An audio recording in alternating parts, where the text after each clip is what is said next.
박수로 기대하시다.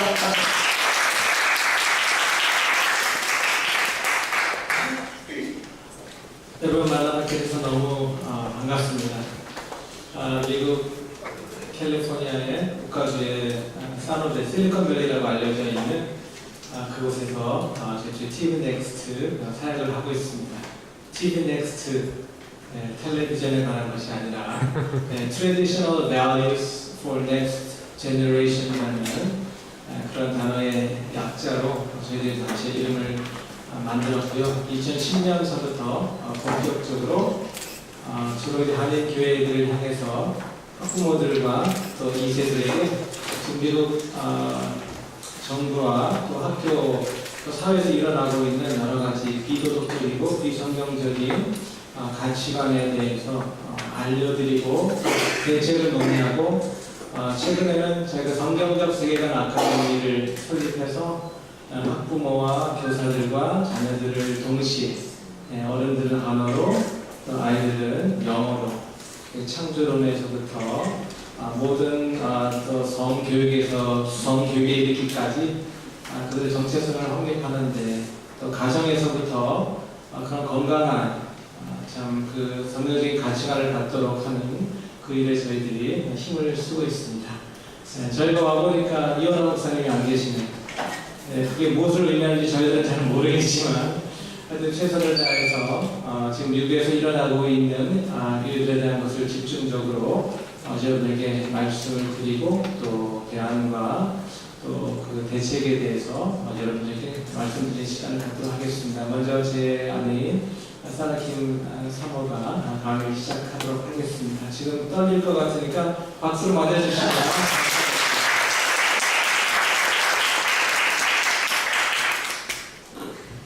안녕하세요. 여기에 이렇게 서게 되니까 다른 데서도 많이 떨리는데 국회라는 말을 듣는 순간 국회가 뭔지 몰랐어요. 그러다가 컨그레스라는 말을 듣고 떨었어요. 근데 아직까지 떨리고 있고 또 제가 또 한글이 짧은 사람이 이렇게 소중하고 아름다우신 분들 앞에 서려니까 대단한 영광이기 때문에 저는 떨립니다. 네, 저에게 주어진 시간이 제한이 되어 있어서 저희가 직접 들어가도록 하겠습니다.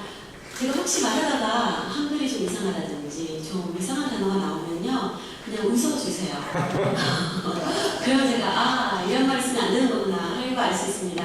저희는 청년부 사역을 목사님과 저는 25년 동안 했어요. 그리고 제가 배운 한글은 거의 청년부에서 배운 한글이라서 표준어가 아니라고 하더라고요. 그렇고요. 그 다음에 저는 제 소개를 조금 하면은 저는 사실은 미국에서 여기서 초등학교 졸업하고 미국에 들어가서 중학교부터 계속 교육을 받았고요.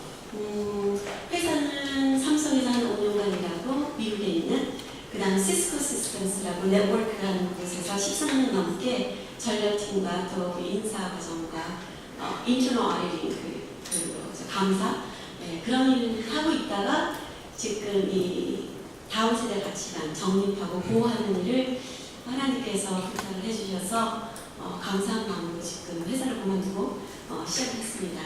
네, 저희 TV 넥스트는 감사합니다. 박수 주셔서 하나님께 영광을 받습니다. 저희 TV 넥스트는 2008년도 미국에 저희가 살고 있는 캘리포니아는 실리콘밸리라고 온 세계에서 그 하이 테크놀로지를 주도하고 있는 곳입니다. 미국에는 저희가 살고 있는 그 실리콘밸리가 하이 테크놀로지를 주도하고 있는 장소와 재정을 주도하고 있는 뉴욕과 그 다음에 교육을 주도하고 있는 매사추세츠, 보스턴 지역 이 세 군데가 가장 비기독교적이고 비도덕적이고 비윤리적인 곳으로 굉장히 자유주의적인 그런 법안들이 가장 많이 통과되고 있는 주로 알려져 있습니다. 그런 주위에서 제가 겪은 것들, 우리가 겪은 것들을 여러분에게 나누면서요. 아까 여기 앞에서 말씀하신 목사님들이 말씀하신 것처럼 저희 또한 싸우는 것도 있지만 꼭 지켜야 될 것이 있다고 봅니다. 우리가 싸울 때는 그냥 싸우는 것이 아니라 지킬 것을 위해서 사랑하는 사람들을 위해서 지키기 위해서 내 자녀를 지키기 위해서 내 가정을 내 국가를 지키기 위해서 싸워야 합니다. 하지만 싸우다가만 보면요 싸우다가 볼일 못 보겠더라고요. 저희가 5년 동안 미국에서 정말 많이 싸웠어요. 법들과 싸우고 법들을 만들면서요. 근데 중요한 것은 이 긴급한 싸움은 싸워야 되지만 중요한, 지금 여러분께서 이 자리에 와 계신 탈동성애 인권은 중요한 부분입니다.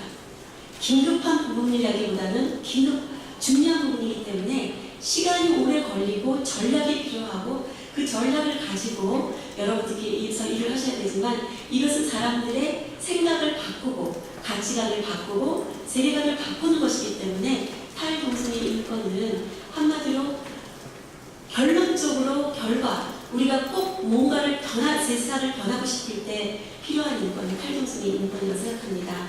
미국에도 인권이 있지만 이 탈동성애 인권이 중요한 것은요, 제가 한국을 보니까 그렇습니다.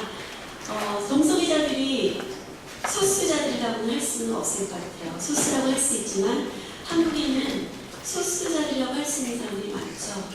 핸디캡 사람들도 소수라고 할 수 있는 거고요. 결혼을 했다가 이혼을 당하고 생활을 할 수 없는 여성들도 소수라고 할 수 있습니다.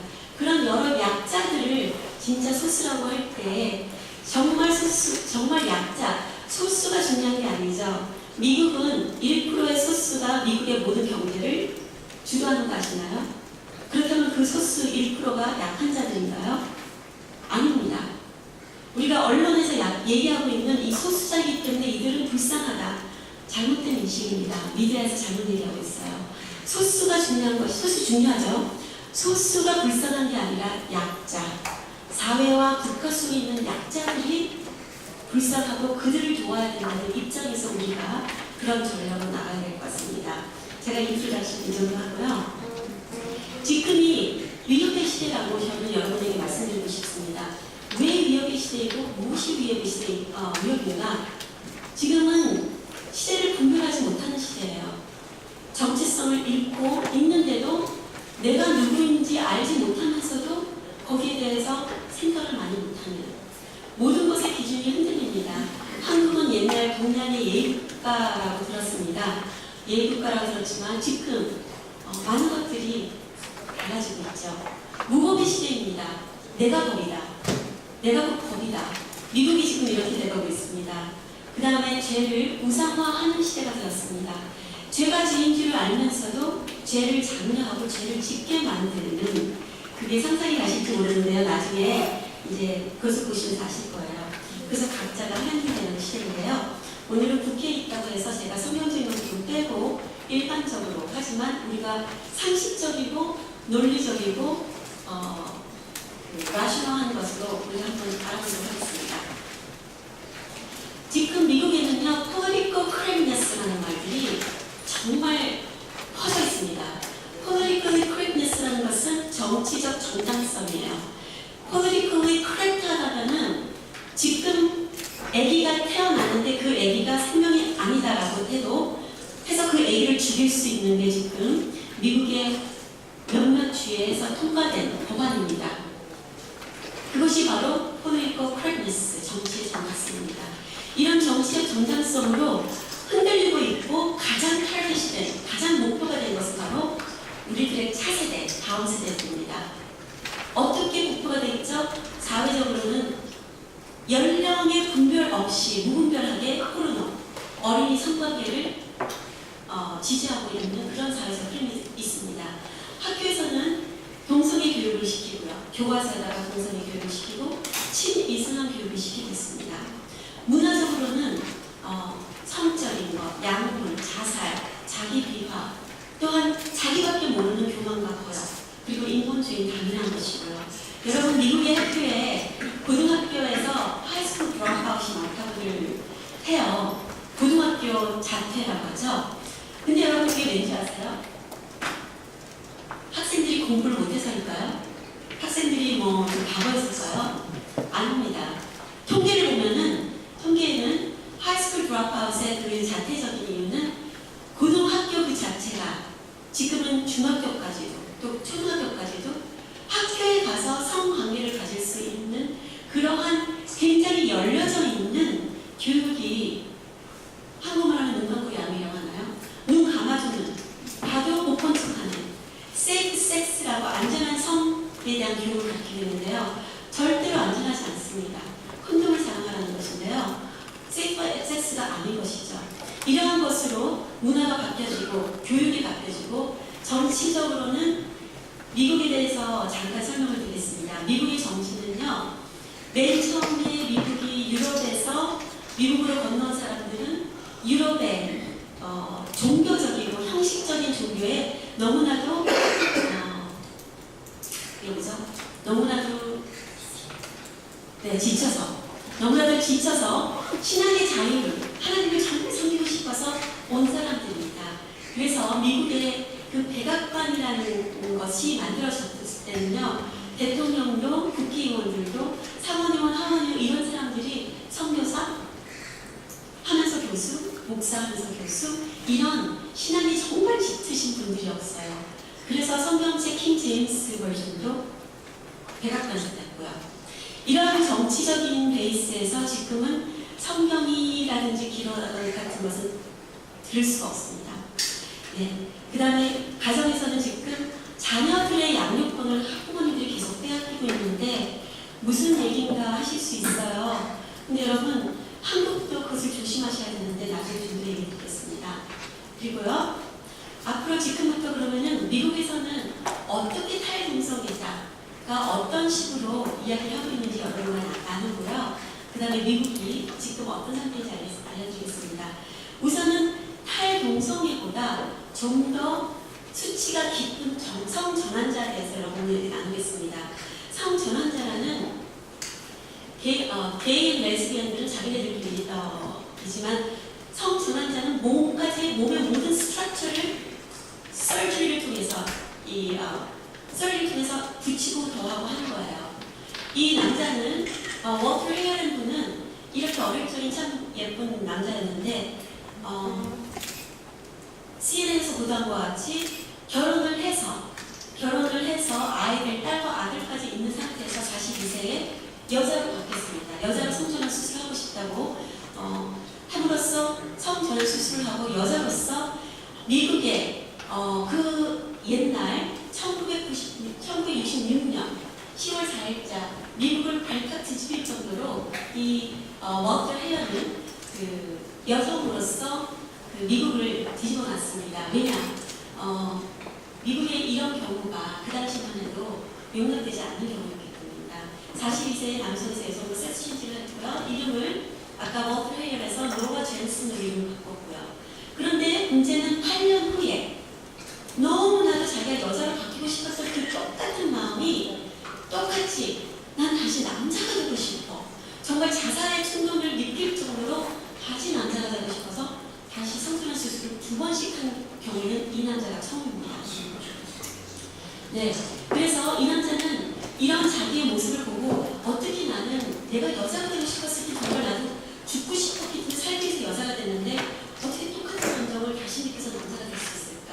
내가 도대체 무슨 이유일까? 이 성전환이라는 것은 도대체 어떤 것일까? 그래서 그때부터 사이코로지컬 트라우마라든지 젠더에 대해서 계속 공부를 하기 시작했어요. 자기 성전환 수술을 한 닥터 폴 마키라는 사람이라든지 그 당시의 의사들은 성전환은 미국에서는 최고로 수천 번을 천여 번, 그 당시 1966년 고동시난데도 천여 번을 했으니까 정말 많이 한 거죠. 미국이 완전히 크지만 천여 번이라는 숫자도 작지는 않습니다. 그런 수술을 한 의사한테 가서 질문을 하기 시작했습니다. 짧게 말씀드려서 74세, 지금은 74세가 되셨는데요.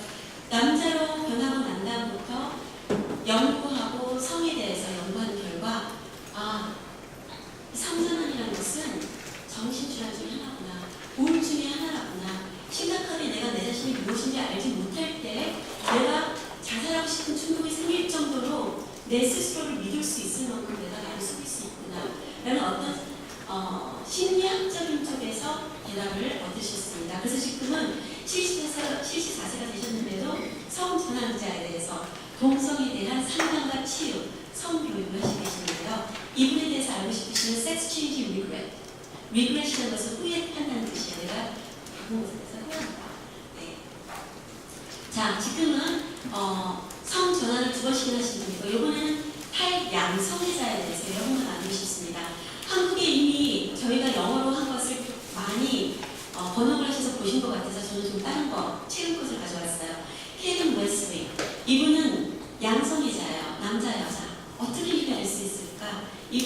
영상을 잠깐 보도록 하겠습니다.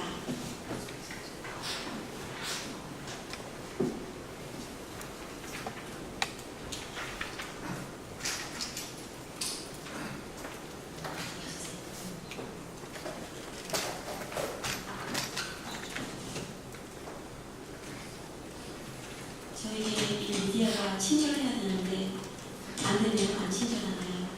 기다려요.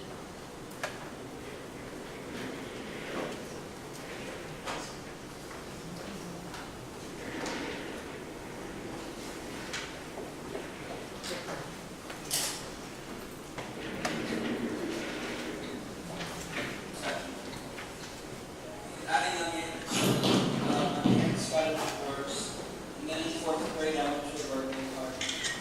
And at that birthday party I was raped by several men. Sometime after that I was raped by an older woman. And after those things happened to me, I was left a little boy, confused, and trying to figure out which sexual path to take. Didn't have an answer, didn't feel comfortable enough to go to someone and talk about it. And so I ended up giving into deception, and I was believing that I was supposed to pursue the sexual relationships with men and women. So from about fourth grade to about 2.5 years ago, I was just giving myself away sexually, trying to find love and trying to find affirmation. And then in middle school and high school, finding myself drunk at parties on the weekends, found myself addicted to drugs, and really all I was trying to do was satisfy this crying void inside of me. Trying to comfort a little boy that was hurt at a young age. Trying to put affirmation and love in myself, but it wasn't working. Drugs, being mean to people, cool clothes, sexual relationships, it wasn't working. And I remember laying in my bed with tears running down the side of my face, not wanting to be gay, not wanting to be addicted to drugs, not wanting to think this way, to feel this way, but I didn't know a way out. And I remember just desperately in need of a change.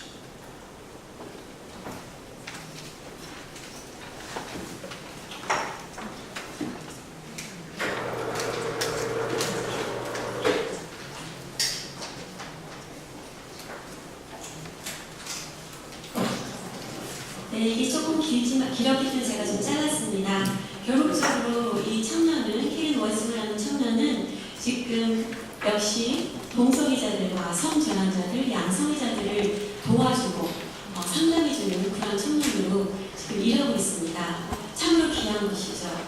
여러분도 이미 들어서 아시다시피 아직 지금 미디어에서 매일 언론에서만 얘기를 하고 있지 않지 많은 동성애자들이 다시 정상인으로 돌아와서 정상인으로 삶을 결혼까지 해서 아이들을 낳고 행복하게 살고 있고 그런 간증들이 참 많습니다. 그렇다면 결론은 무엇인가요? 결론은 간단히 동성애자, 양성애자, 성전환자 그 외에 수많은 성별들을 아무리 이 동성애 운동가들이 또는 정치적인 사람들이 가져온다 할지라도 치료될 수 뭐라고요? 있다. 자유할 수 있답니다. 이 사실을 우리가 알고 있다면 이것이 바로 사실이고 이것이 우리가 기억해야 될 부분이라는 것입니다. 자, 그렇다면 이러한 사실을 그야말로 스스로 우리만은 알고 있는데 또 알아야 하는 것이 있습니다. 사실과 사실을 왜곡한 오해들입니다. 그래서 지금은 잠깐 사실과 오해에 대해서 말씀드리도록 하겠습니다. 미드 추 진짜 동성애 비율 한국은 제가 안에서 모르지만 미국에 대해서 알려드리겠습니다. 미국을 통해서 온 세계에 퍼져나간 킨시 리서치. 미국에는 10%의 동성애자들이 있다라고 그 옛날 지금부터 거의 50년 전에 그런 이야기를 했는데요. 절대적으로 틀렸습니다. 네, 이 3%라는 숫자는요 2010년도에 겨우 나온 숫자였어요. 이 3%라는 숫자는요 사실상 보시다시피 올해까지 3.8%에서 4%라고 하는데 바이섹슈얼 양성애자가 1.8%, 진짜 자기 자신을 게이다, 레즈비언이다 하는 사람들은 1.7%, 나는 성전환자다 하는 사람들은 연구를 너무너무 사람들이 없어서 오랫동안 찾고 찾아서 겨우 2014년도에 찾은 통계가 0.3%입니다. 자, 그렇다면 킨시 리포트라든지 동성애 의사들이나 동성애 운동가들이 내는 통계에 대해서는 동성애 가족들이 많다. 동성애 커플들이 많다. 2010년도에 나왔던 그 통계에는 동성애 가족들이 일반 가족 넷이라면 그 중에 하나는 동성애 가족이라 했는데 wrong. 틀렸습니다. 네, 이건 센서스에서도 틀린 것이고요. 미국 전역을 다 합쳐도 1%도 우리가 찾지 못했어요. 그래서 1%라고 적은 것입니다. 자, 그러면은 우선적으로 이렇게 소수, 아무리 불려도 4%인 사람들 약자가 아닙니다. 약자가 아니에요. 미국에서는 동성애자들은 모든 권리를 누리고 모든 혜택을 받고 있습니다. 결혼을 하지 않은 싱글들과 같은 혜택을 다 받고 있는데 그 사람들이 어떻게 약자일 수 있겠어요? 그렇죠? 그것을 기억하고, 자, 그렇다면 또 다른 진실, 오해와 진실은 무엇일까요? 제가 며칠 전에, 한 이틀 전에 한국 어떤 분이 그 미국에서 공부하신 분이 글을 쓰셨더라고요. 아니 어떻게 해서 동성애를 잘못했다고 하는가? 미국의 APA, American Psychological Association, 거기에서도 70년대 때 동성애는 정신질환이 아니라고 했다. 미국에서 공부하신 분들 너무 믿지 마세요. 들으셨어요? 미국에서 공부했다고, 공부 많이 했다고 너무 믿지 마세요. 여러분 지금은 제대로 알아야 되는 때입니다. 1970년대, 네, 맞아요 그분이. 하지만 1973년까지는 미국의 150년 이상 동성애는 치료될 동성애는 정신질환이라는 APA의 메디컬 팩트들이 수두룩 있었습니다. 하지만 동성애 운동가들에 의해서 동성애는 치료될 수 없다. 동성애는 선천적인 것이다. 정신장애 목록에서 삭제가 된 것이에요. 그 이후에도 동성애 이렇게 하면 안 됩니다 하는 양심 있는 의사들에 의해서 그 자료들을 다시 올리려고 했지만 그 당시 미국이 영적으로 히피 시대였어요. 히피 시대 들어보셨죠? 주렁주렁. 그 히피 시대가 사실은 미국의 존 F 케네디가 1963년도에 공립학교에서 성경과 기도를 빼고 난 바로 10년 후에 일어난 일이라서 영적으로 굉장히 혼돈이 있을 때였습니다. 무슨 일인지 양심 있는 의사들의 목소리는 그냥 묻혀졌고요. 이 동성애 운동가들, 소수의 동성애 운동가들이 무섭게 정치적인 것을 바꿔나갔습니다. 그리고 이 당시 1972년도 시카고에서는 동성애 운동가들 겨우 200명이 미국의 연방정부의 법을 어떻게 바꿀 것인지 27개, 미국의 각 주정부에 있는 주정부 법안을 친동성애를 어떻게 바꿀 것인지 23개. 그 27개, 23개의 모든 법안들이 지금 하나 빼고는 다 바뀌었습니다. 여러분, 그들이 50년 전에 전략적으로 만들었던 것이 그 50년 지금 신뢰하는 저희 오바마 대통령에 의해서, 네, 제가 신뢰하는 것은 그게 아닌 거 아시죠? 네, 다 이루어졌습니다. 짧은 7년, 8년 동안요. 딱 한 가지 남은 법안이요. 아직까지 되고 있지 않은 법안은 캘리포니아에는 저희 제리 브라운 주지사 책상에 올라가 있는데 소아 성애자를 합법화하는 법안은 아직 통과가 안 됐습니다. 네.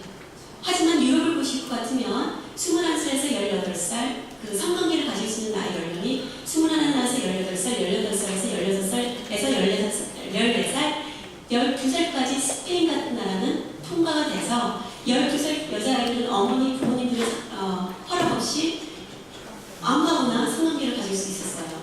그거 문제가 너무 커져서 바로 작년 2015년에 스페인이 법을 바꿨습니다. 너무 가정적 폭력과 사회적 폭력과 문란함이 온 국가를 흔들었기 때문에 16세로 올렸습니다. 자, 다음이요. 성적 문란에 그렇다면은 지금 동성애자들, 미국의 동성애자들의 성적인 문란함이 얼마나 높을까요? 그들이 43%의 백인 남자는 라이프타임 500명 이상의 성 파트너를 바꾼다고 합니다. 28%의 남자들은 1000명 이상이에요. 여러분 이 숫자가 생각을 해보세요. 바람을 펴도 이렇게 많다고 못하죠. 79%의 남자들은 절반 이상의 성관계 파트너가 센터 모르는 사람들이라는 거예요. 네. 이것은 지금 보시다시피 그 링크에서 하고요. 그렇다면 결혼에 대한 충실함. 이것이 바로 지금 동성애자들이 자기네들을 약자다. 우리는 약자야. 우리를 지켜줘야 돼. 보호해줘야 돼 하는데요. 이들이 약자가 아니라 소수라는 것을 얘기하는 것입니다. 강한 소수. 자, 결혼에는 충실함. 이성 여자 85%가 결혼에 충실해요. 이성 남자 75.5%가 충실해요. 동성 남자 몇 프로요? 네, 4.5%. 그러니까 미디어라든지 TV에서 나오면서 I love you 하는 이 동성애자들은 몇 프로에 해당되는 사람들일까요? 겨우 4.5%에 해당되는 사람들이에요. 근데 이 4.5% 사람들이 어떤 다른 일들을 하고 있는지 한번 보도록 하겠습니다. 나중에 예를 들면 아이들을 키운다든지 그런 부부 관계에 대해서 있어요. 지금은 HIV에 대해서 말씀드리겠습니다. 한국에 HIV에 대해서 너무 많이 아시죠? 미국도 잠깐 알려드릴게요.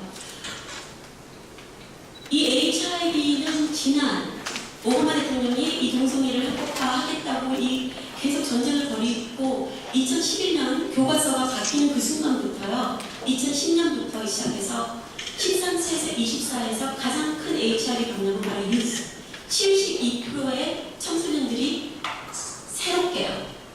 원래 있었던 것에서 새롭게 감염이 됐다는 것입니다. 네. 어른들까지 합치면 총 68%가 새롭게 미국에서요. 그러면 so what이에요. 미국 사람들은 그래서 뭐 어쨌단 말이야. 뭐 이게 나랑 무슨 상관이야. so what 하는데요. 자, 이 에이즈가 어떤 결과를 낳는지 CDC에서 발표한 것입니다. 다른 주는 안 하고 저희가 살고 있는 캘리포니아주에서만 동성애하는 남자는 60.8%가 이 에이즈 감염으로 죽었다는 것입니다. 그 외에는 주사와 약으로, 그 다음에 이성애자는 10.8, 다른 이유는 1.3. 감사합니다. 자, 그러면 HIV가 그래도 이런 사람들 그래서 뭐 어쨌다고 나는 HIV 안 걸렸어. 그게 나랑 무슨 상관이야? 상관이 있습니다. 한국도 그렇고 미국도 그렇고 우리가 내는 세금으로 이 HIV 병 주고 약을 줍니다. 병을 키우라고 동성애를 하라고 막 해놓고서는요.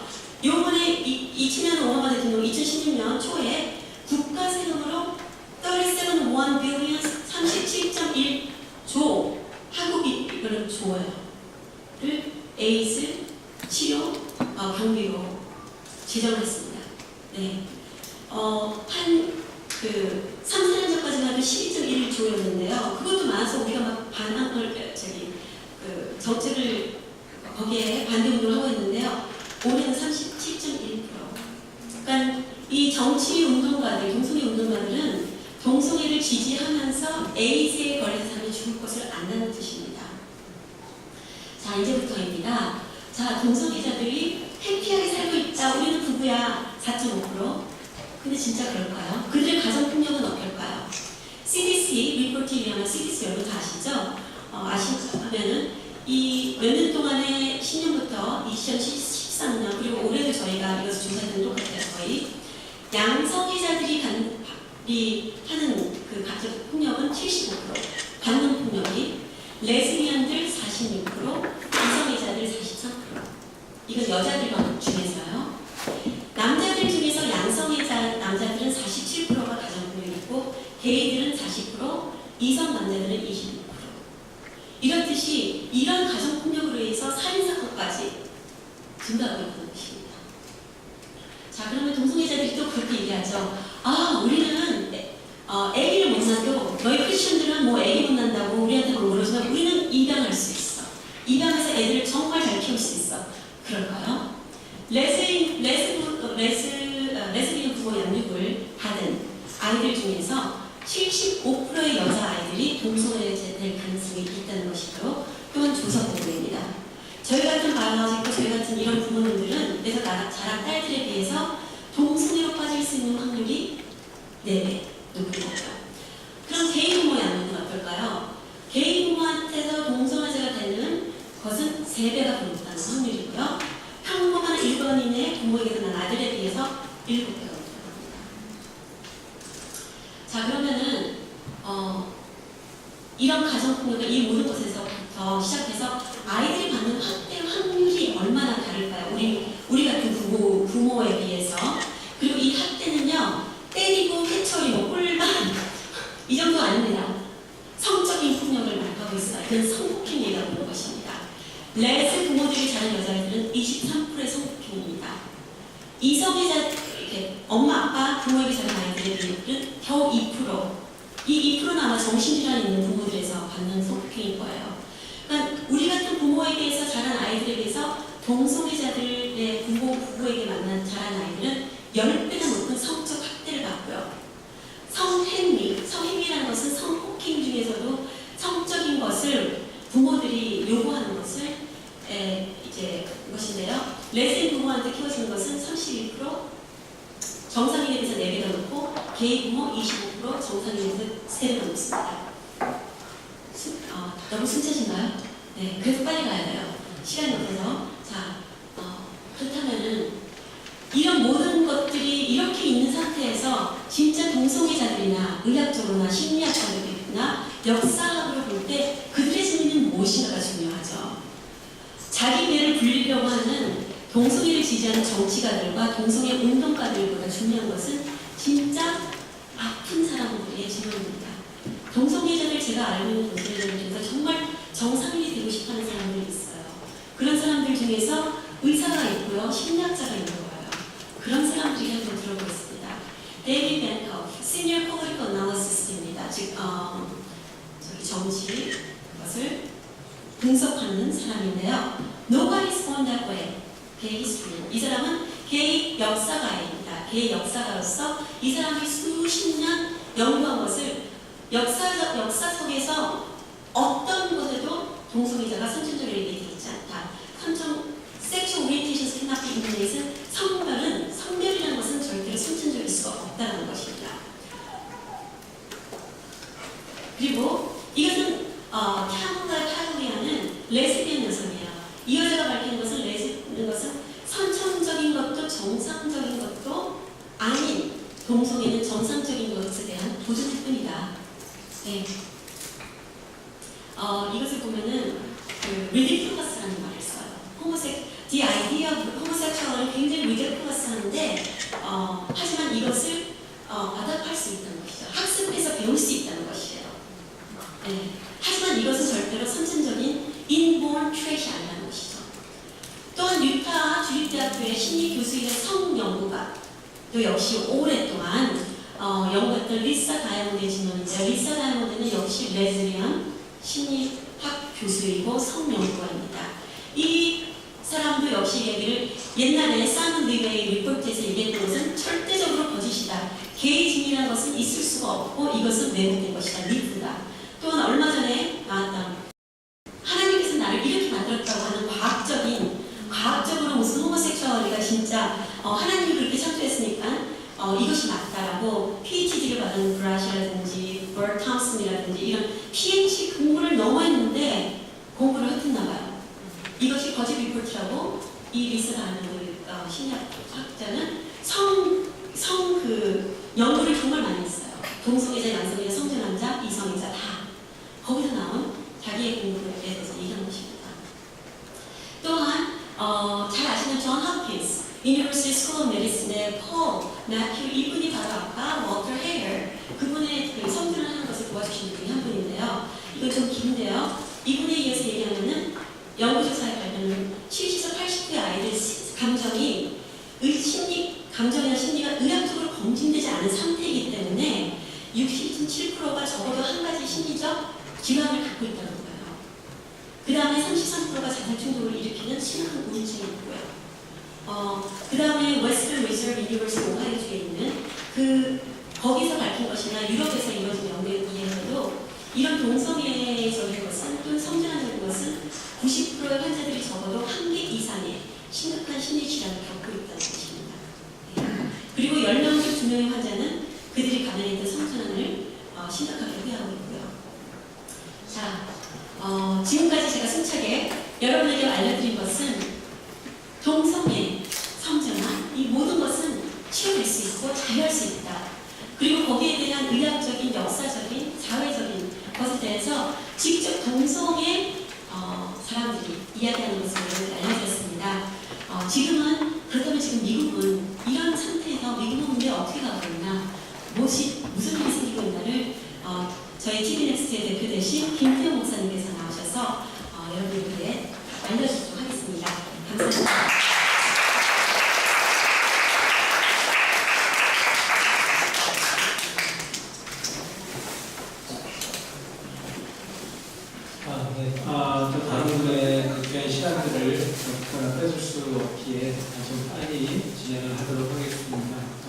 미국은 지금 한마디 말하면 정신이 없습니다.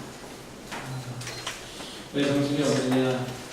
미국뿐만 아니라 스웨덴이 12세 이상 어린이의 성년을 스스로 결정할 수 있도록 허락하고 있습니다. 초등학교 6학년입니다. 뭘 스스로 결정할 수 있겠습니까? 그런데 정말 혼자서 성전환을 결정할 수 있도록 허락하고 있죠. 얼마나 자유분방하고 무책임한 나라들이 들려가고 있는지 우리가 알 수 있습니다. 덴버의 콜로라도 덴버에 그 4살 학생 부모가 자녀가 이런 동성애 교육을 받는 것이 너무 가슴 아프고 너무 속상해서 그 수업 시간을 빼달라고 했어요. 그런데 딸이 학교에서 학교에서 그 아이를 내쫓아버렸습니다. 그러면서 집에서 이 아이는 좀 더 차별하지 않는 그런 교육을 받을 필요가 있다는 어떤 여러 가지 문화들을 수용할 수 있는 교육을 받을 필요가 있다는 그런 지침을 받았습니다. 부모가 그러지 않겠다고 나는 그런 거 할 수 없다고 이야기하니까는 학교에서 바로 퇴학을 시켜버렸습니다. 이게 지금 미국에서 일어나고 있는 현실적인 일들입니다. 얼마 전에 오바마 대통령이 신앙 자문위원, 다른 것도 아니고 신앙 자문위원인데 이 할아버지인지 할머니인지 이 할아버지가 할머니가 됐습니다. 목사입니다. 감리교회 목사인데 트랜스젠더 자문위원이 되었습니다. 그런가 하면 또 사회 일반적으로도 학교에서 여성이 된 50세 남성이 여자 대학 농구팀에서 뛰는데 이거 언페어한 거 아닙니까? 여자들이 같이 뛰어서 동일한 수준에서 동일한 조건에서 같이 뛰어야 되는데 이렇게 성전환했다고 이런 사람들이 계속해서 등장해 나간다면 어떤 질서가 무너지는 것은 누구나 봐도 알 수 있는 것인데 이게 지금 잘 되고 있는 것입니다. 개인의 권리라는 것이죠. 그리고 대통령 인사 담당국에 오바마가 또 임명했죠. 트랜스젠더 운동가가 임명이 됐는데 이 사람도 남자였다가 여자가 되었습니다.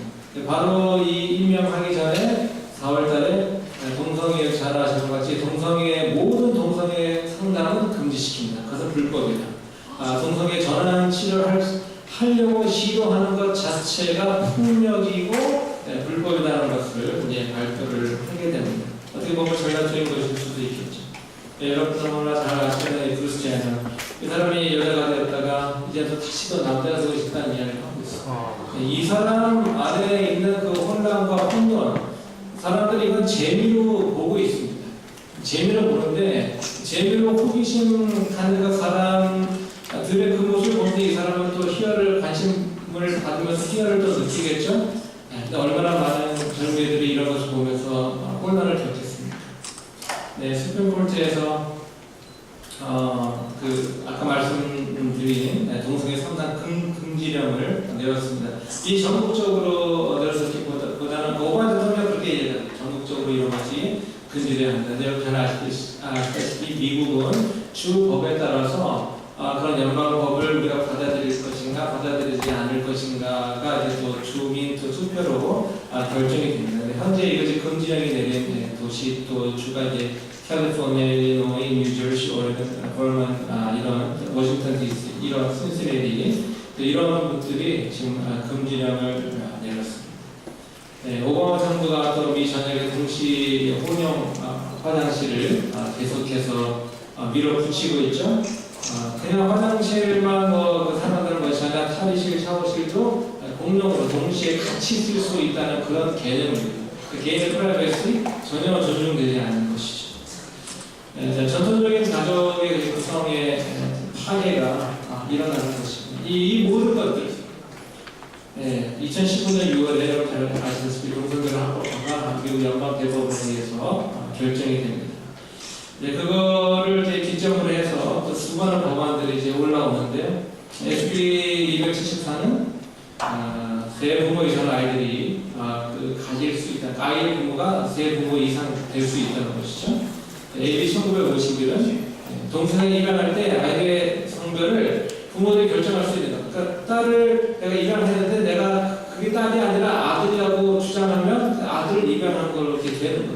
마음대로 바꿔버리는 것이죠. 네, 아까 보셨죠? 네, 미국 최초의 성대현대 발표준 위원장. 자, 캘리포니아에 제가 살고 있지만 정말 부끄럽고도 황당합니다. 아빠 한 명의 그 레서 엄마가 둘인데 왜 이 아빠가 필요하냐면 아이를 낳기 위해서. 네, 유일한 이유가 아이를 낳기 위해서. 이런 기형적인 과정들이 수도 없이 생겨나고 있다는 것입니다. 뭐 이 사진과는 관계가 없는데요. 사진으로 오해하지 마시기 바랍니다. 여기서 18살 소녀가 아빠와 결혼하기를 원하고 아빠와 첫 경험을 하면서 그런 뉴스들이 나올 때 이 뉴스에서 뭐 이것에 옳고 그르다는 판단이 전혀 없습니다. 그냥 가스거리죠. 매사추세츠에는 3명의 레즈비언들이 이제 같이 살면서 또 한 여자를 또 어떤 남자와 또 이렇게 임신을 시켜서 이런 가정을 이루어서 살아가고 있습니다. 지적 박주입니다. 이제 그 미국 대법원이 동성 결혼 합법화 다음에 페이스북에다가 이 그림을 게시했어요. 자랑스럽다. 이게 무슨 상징이 아시죠? 이 레인보우, 남색이 빠진 이 레인보우. 동성애가 너무 자랑스러운, 동성애를 통과시킨 것이 너무 자랑스러운 나머지 페이스북에다 이렇게 게시를 했습니다. 자, 공립학교에서 가르치는 그런 성교육, 제대로 가르치면 괜찮죠. 하지만, 콘돔 쓰는 방법, 3학년, 2학년, 유치원 때부터 계속해서 가르칩니다. 동성가족은 지극히 정상가족이다. 아이들이 이걸 배우면 그냥 받아들이는 그런가 보다. 자유도 정상인이고 동성가족도 정상가족이라는 책이에요. 공립학교의 이 책들이 바뀌고 있는 것이 아이들에게 얼마나 큰 영향을 안겨에 미치고 있는지 모릅니다. 학부모의 자녀 양육은 무시되는 거죠. 오레곤 스테이트에서 15살 아이가 성대를 하고 싶다고 했는데 이제 부모가 막았어요. 하지만 법원이 결정하기를 이 15살 아이에게 권리가 있다. 그래서 성전환을 허락을 하게 됩니다. 자, 그리고 뉴욕에서는 기가 막힌 일들이 일어나고 있는데요. 성별이 몇 개가 있죠? 사람의 성별이 남자와 여자, 영어로 말하면 male or female. 근데 뉴욕에서 31개 이상의 성별이 있다는 것을 통과를 시켰습니다. 그러니까 뭐 바이젠더, 크로스드레서, male, female만 있는 것이 아니에요. 근데 더 기가 막힌 것은 만약 이것을 누군가가 무시하거나 또 이것을 존중하지 않았을 경우 25만 불의 벌금을 물게 되었습니다. 얘기하다 보니까 제가 미국 막 고발하는 것 같은데 기분이 되는데 이것이 지금 동성결혼과 낙태와 포르노를 후원하고 적극적으로 후원한다. 대놓고 앞장서서 후원하는 기업들 여러분 좋아하는 데만 있으죠? 스타벅스 앞장섭니다. 크리스천들 대놓고 무시합니다. 원하지 않으면 우리 카페 안 마셔도 돼. 무슨 항의를 하더라도 지금 그런 상황입니다. 여러분 잘 분별해서 여러분의 귀한 재료들을 사용하실 수 있기를 바랍니다. 스타벅스의 상징, 사인이라는 그리스 신화에 나온 그래서 이것이 그 유혹이죠. 그래서 그 여인의 어떤 그런 것을 이제 따라가다가 결국 이제 그 선원들을 다 잡아먹는 어떤 이제 그런 그 미혹과 중독의 상징을 로고로 쓰고 있습니다. 여러분 뭐 한국에서도 기억을 되겠지만 전 세계적으로 충돌을 일으켰죠. 50 Shades of Grey라는 정말 변태적이고 자학적이고 폭력적인 그런 정이라는 것이 또 하나의 아름다운 어떤 것으로 표출될 수 있는 것 같은 로망을 전문적으로 심어준 것이죠. 자, 미디어, 인터넷, 스마트폰, SNS 그 안에 포르노와 바이올런스, 잔인함 여러분 아이들 게임 보셨나 모르겠어요. 목 치는 거는 예선입니다. 그리고 목 치고 피가 정말 선정적으로 나오는 그런 아이들이 그걸 보고 더 어떻게 하면 더 잔인하게 즐길 수 있는지 섹스를 통해서 수많은 티네이저들이 자기의 어떤 그런 신체를 노출시키고 있죠. 어떤 일이 벌어질지도 모르고 그러니까 정말 이거 말씀드리고 싶은데요. 미국의 활발한 동성운동 단체들 중에서 ACLU라는 단체가 있습니다. American Civil Liberties Union인데 한국으로 하자면 미국 시민 자유 기본 조합 같은 그런 곳인데 이곳은 어떤 동성애적인 이슈가 나와서 동성애자들이 자기가 자세하게 핍박을 받고 처벌받는 생각할 경우 이들이 소송을 대신 거십니다. 그 소송을 부추깁니다.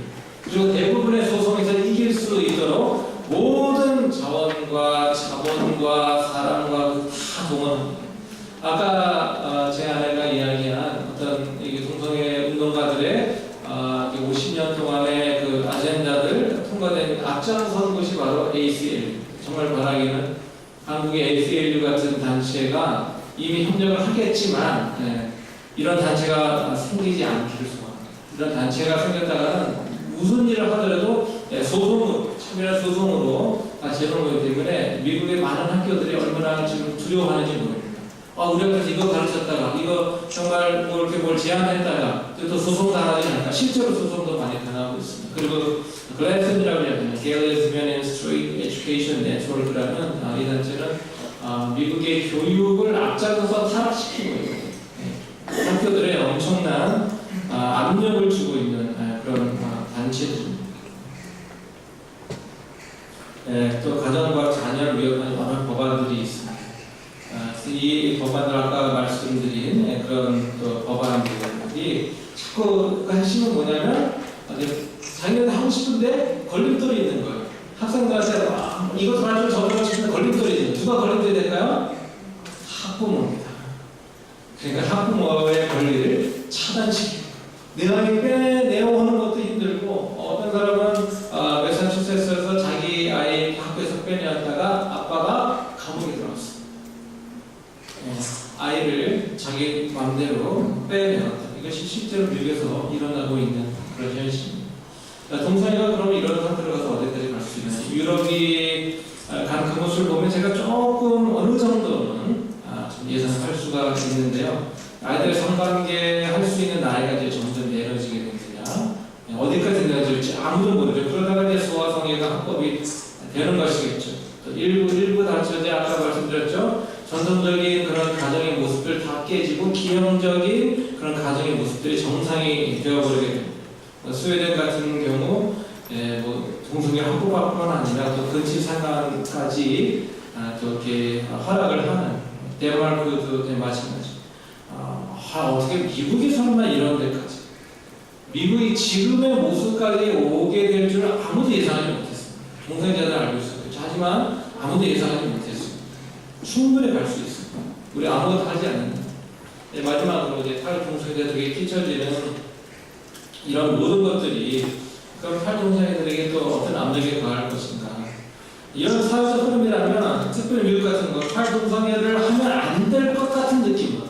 지금 너도 나도 나는 동성애자니까 나는 동성애자. 미국에서 얼마나 인기인들 그리고 또 이렇게 프로페셔널 직업 또 스포츠 또 연예인들 얼마나 많이 커밍아웃 하는지 모릅니다. 나는 게이다, 나는 레즈비언. 그런 상황에서 나는 레즈비언에서 내가 나왔다.